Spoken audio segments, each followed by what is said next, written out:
নমস্কাৰ ছাত্ৰ ছাত্ৰীসকল, তোমালোকক পেপাৰ এণ্ড পিক্সেল ইউটিউব চেনেললৈ স্বাগতম জনাইছোঁ। আজি ADR 3.0 আৰু আছাম পুলিচৰ বাবে অতিকৈ গুৰুত্বপূৰ্ণ অসমৰ ৰাষ্ট্ৰীয় উদ্যানৰ এটা নতুন চিৰিজ আগবঢ়াই আনিছোঁ। এই চিৰিজটোত আমি আলোচনা কৰিম অসমৰ তিনিখন বিখ্যাত ৰাষ্ট্ৰীয় উদ্যানৰ কথা। তেন্তে আজিৰ ভিডিঅ'টো আৰম্ভ কৰোঁ, ব'লাচোন। প্ৰথমতে আমি আলোচনা কৰিম নামেৰি ৰাষ্ট্ৰীয় উদ্যানৰ কথা। আমি যদি চাওঁ নামেৰি ৰাষ্ট্ৰীয় উদ্যানৰ অৱস্থানটো, তেন্তে দেখা পাম যে নামেৰি ৰাষ্ট্ৰীয় উদ্যান অসমৰ শোণিতপুৰ জিলাত আছে। আৰু আটাইতকৈ গুৰুত্বপূৰ্ণ কথাটো হ'ল যে অৰুণাচল প্ৰদেশৰ পাক্কি টাইগাৰ ৰিজাৰ্ভৰ লগত নামেৰি ৰাষ্ট্ৰীয় উদ্যান অন্তৰ্ভুক্ত হৈ আছে।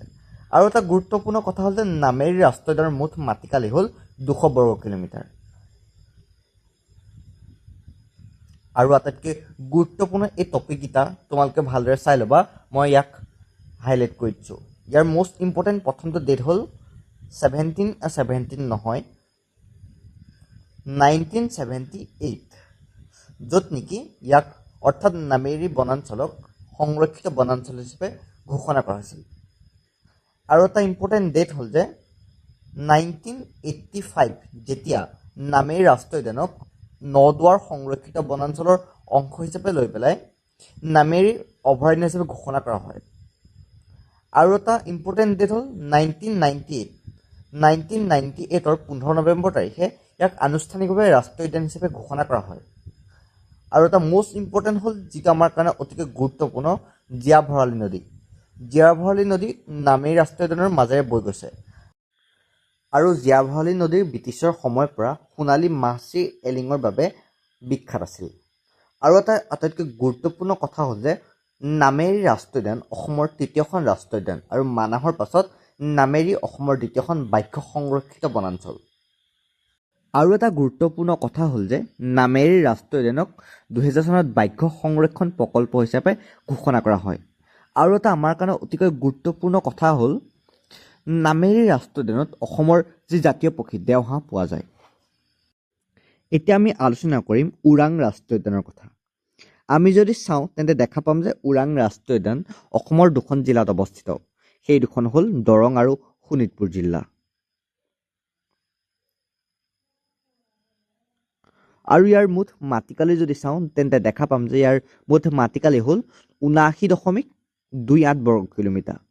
আৰু মষ্ট ইম্পৰ্টেণ্ট কথা হ'ল যে ইয়াক মিনি কাজিৰঙা বুলি জনা যায়, অৰ্থাৎ ওৰাং ৰাষ্ট্ৰীয় উদ্যানক মিনি কাজিৰঙা বুলি জানো। আৰু এটা মষ্ট ইম্পৰ্টেণ্ট মই ষ্টাৰ কৰি দিছোঁ, সেইকেইটা হ'ল 1985 চনত ওৰাং ৰাষ্ট্ৰীয় উদ্যানক বন্যপ্ৰাণী অভয়াৰণ্য অৰ্থাৎ ৱাইল্ড লাইফ চেঞ্চুৰী হিচাপে ঘোষণা কৰা হয়।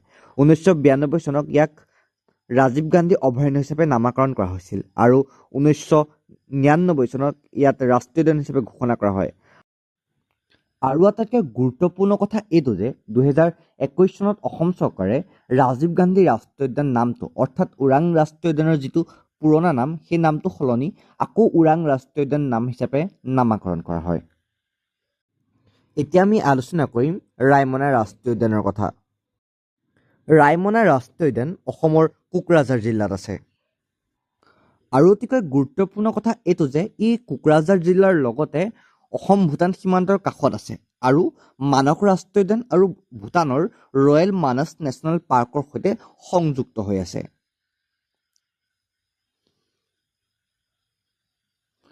এতিয়া যদি আমি ইয়াৰ মুঠ মাটিকালি চাওঁ তেন্তে দেখা পাম যে ৰায়মনা ৰাষ্ট্ৰীয় উদ্যানৰ মুঠ মাটিকালি হ'ল 422 বৰ্গ কিলোমিটাৰ। আৰু আটাইতকৈ গুৰুত্বপূৰ্ণ কথা এইটো যে 2021 চনৰ 9 জুন তাৰিখে ৰায়মনা ৰাষ্ট্ৰীয় উদ্যানক অসমৰ 6 নম্বৰ ৰাষ্ট্ৰীয় উদ্যান হিচাপে ঘোষণা কৰিছিল। আৰু পূৰ্বতে এক ৰায়মনা সংৰক্ষিত বনাঞ্চল হিচাপে পৰিচিত আছিল। মই ৰায়মনা ৰাষ্ট্ৰীয় উদ্যানৰ বিশেষত্ব তিনিটাক ষ্টাৰ কৰি দিছোঁ, সকলোৱে চাই ল'বা। আৰু আটাইতকৈ গুৰুত্বপূৰ্ণ কথা এইটো যে ৰায়মনাৰ সোণালী বান্দৰ পৃথিৱী বিখ্যাত। আৰু এই সোণালী বান্দৰবিধক বড়োলেণ্ডত শুভংকৰ বুলি গণ্য কৰা হয়। ইয়াৰ উপৰি এই উদ্যানত এছিয়ান হাতী, নাহৰ ফুটুকী বাঘ, গোধা ফুটুকী বাঘ, মেথুন, বনৰীয়া মহ, ফুটুকী হৰিণ আদি পোৱা যায়। এতিয়া আমি আলোচনা কৰিম ৰায়মনা ৰাষ্ট্ৰীয় উদ্যানৰ অন্য এটা কাৰেণ্ট এফেয়াৰ্ছ। 2024 চনত চাইৰডোকৰ্টিলাছ ৰায়মনা এনচোচিছ নামৰ এবিধ নতুন প্ৰজাতিৰ জেঠী ৰায়মনা ৰাষ্ট্ৰীয় উদ্যানৰ কাষৰ কাছু গাঁৱৰ অঞ্চলত আৱিষ্কৃত হৈছে। ইয়াক সাধাৰণতে বেণ্টু গেকুন বুলি জনা যায়।